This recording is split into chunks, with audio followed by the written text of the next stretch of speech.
Nih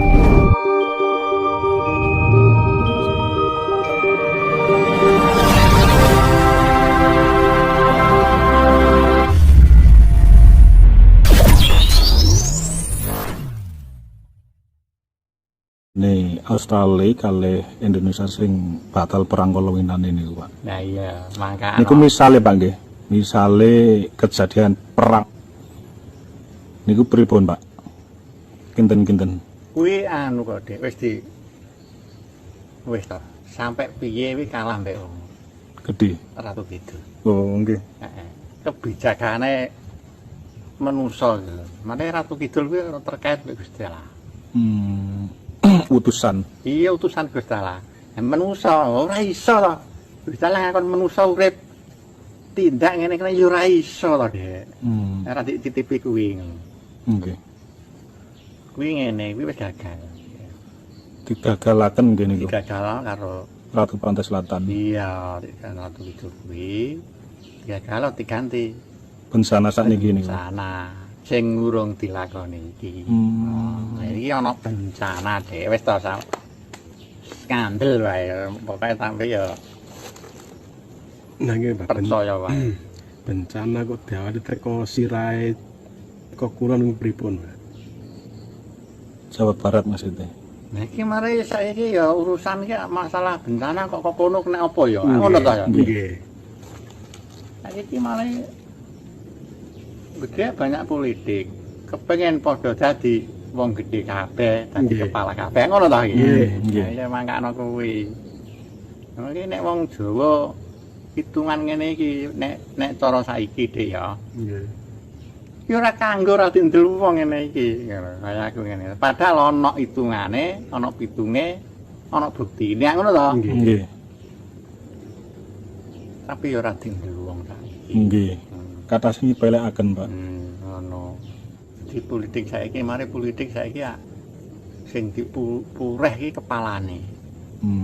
Gak iya toh iki sing wis dilakoni tak sawang iki sing dipureh iku kepalane wae aku. Nggih. Kepengin dadi kepala padahal ora melok hitungan. Nata Bagama kuwi. Masa gak duwe melok nglebu ning nama Nata Bagama Dik. Ya ora iso dadi presiden. Piye ngono kae. Nggih. Ana hitungane ana caraka. Umpama misale lahir Senin Legi ya. Nggih.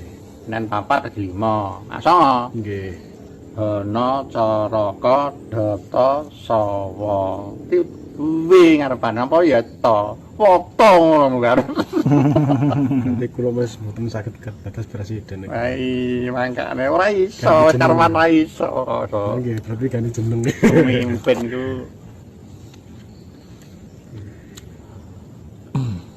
pemimpin kuwi kabeh teko Jawa Timur. Mergane Nek niku, Pak. kawitan. Nggih, kawitan nggih. Terus berarti mboten wonten sejarah Pak nggih presiden dari luar Jawa niku. Ya ora iso to Dek, pokoke presiden ki ya wis iki. Nggih. Nek pokoke presiden Kalimantan, presiden NTT ora iso. Nek Habibie niku mau gantos apa mboten dados nggih mau gantosi Pak Harto nek Habibie. Nek Habibie kan tiyang pundi luar Jawa nggih. Nah, mare Habibie kuwi mare sedina rong dina kapangane ya presiden. Jenenge kuwi Mboten pilih. Nata keterkait karo ada arek ning lingkup istana kono. Nggih man wakil dari munggah mboten dipilih kan kecuali dipilih nggih. Nah, ya ngono lah kuwi. Megawati wakil Gus Dur to. Nggih. Kenapa kok sampai Gus Dur medun? Masare Megawati melu hitungan mo kuwi pas tahun kuwi, tahun 2000 kuwi ngono lah kuwi. Seru Pak niki, winjing niki. Seru iki kan wong denger iki. Menawi mun nonton gambaran Iki sing bakal ono sing wis terwujud, sing wis ana jawaban, ana peling lah kan wong Jawa. Kuwi taun iki kok setu kliwon ngategi. Niku pripun, Pak? Nah ya iki sing tak ngomongno saiki kuwi taun kuwi. Taun kuwi nggone ning tengah. cara pedagang, cara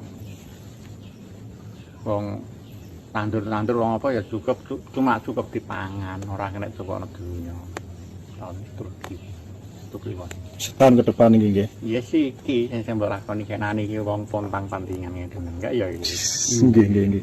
Dagang sik apa kabeh pontang pantingan. Parah tahun ini.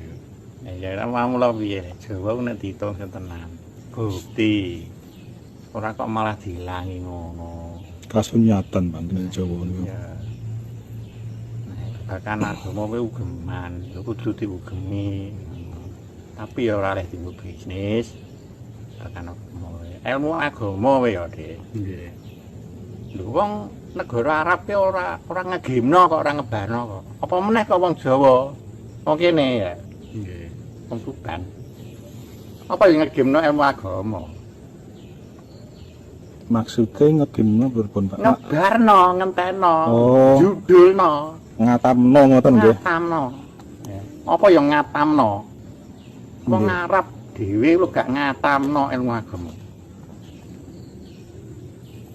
Nek babagan agama lho ya. Nggih. Nek babagan Jawa ilmune sing tak ndomang, kabeh wong Jawa kuwi duwe wahyu manunggal. Sampeyan gak roh. Sampeyan duwe ya, sampeyan gak roh. Wahyu Manunggal niku Ayo pripun? mangkane kuwi. Hmm. Nggih wahyu manunggal kuwi wahyu dhewe. Pusakam dhewe jenenge Jimat Kalimasada kuwi ya kuwi nek cara wayangane ngono kae ngono lho kae. Jimat Kalimasada niku napa kalimat jahatan niku napa pripun, Pak? Nah nek cara agama dikaitno mbek kalimat syahadat. Nek Jawa pripun? Nek Jawa kuwi ana dhewe. Oh, nggih. Terus kok wonten tiyang, Pak? Ilmune sogem kanggo Nggih. segala apa wae sedunia iki apa karek apa mbok tindakan apa kuwi ya iso mergane kuwi jenenge wahyu manunggal wahyu dhewe. Nah, carane niku, Pak, carane buka Wahyu Manunggal ngoten niku lelakune pripun? Lakune ya poso, Dek. Poso sasi sura. Poso Kuwi ana sastra. persyaratanane nah ya bancaan. Maksude suran uduk karo tim-timan pitik kuwi. Bancane kuwi. Bancai awakam dhewe mbuka wahyu manunggal kuwi. Wahyu Manunggal. Kok masa mbok celuk, nek aku kae petokno kae. Ya berangkat. Nek aku petokno wong gedhe kae ya berangkat. Nek aku petokno makhluk gaib kae ya berangkat. Piye? Nggih. Judul ilmu Jawa. Tapi jarang sing ngerti, Dik. Mulane nek lakon Semar bangun kayangan ya. Nggih. Pewayangane ngono kae. Kuwi ana Antasena, Pandu Dionata karo Janaka Nakula Dewa. Ngono to? Nggih. Nah, sing Antasena kuwi duwe Pendhita Durna. Anggite arep diperpati karo pendhitane to, gurune Antasena. Ya kuwi dikon ngentel Jimat Kalimasada ning pusere segara. Ya, Antasena budal tenan. Kuwi wong Pandhawa ya ora kena ditepati. Budal tenan segara pusere segara ternyata dibudali Antasena kuwi mok sak budel. Nah kuwi mono apa nek ngarani wae tuladane wahyune wahyu Jawa kuwi nggone ning sak petenge iki. Awake iki. Wahyu Nidya Jawa. Kantel iki ya kantel ngono kuwi kantel tak delok ya iso. Wahyu Manunggal niku nggih. Iya. Jadi suatu saat kowe nanti wis kantel awam. Oh ya wis. Walah. Ora ana kuat nek gak kuwi. Tapi melajari ngoten niku mboten lami, Pak nggih, prosesnya. 1 bulan. 1 bulan. Kuwi ora ilmu. Ya kuwi ora ilmu ngene ora. Kuwi cuma pusakam wahyu pokoke wis gamane wis kuwi pokoke untang-untange wong untang-untange wis sitok kuwi wis ilmu model ilmu apa wae wis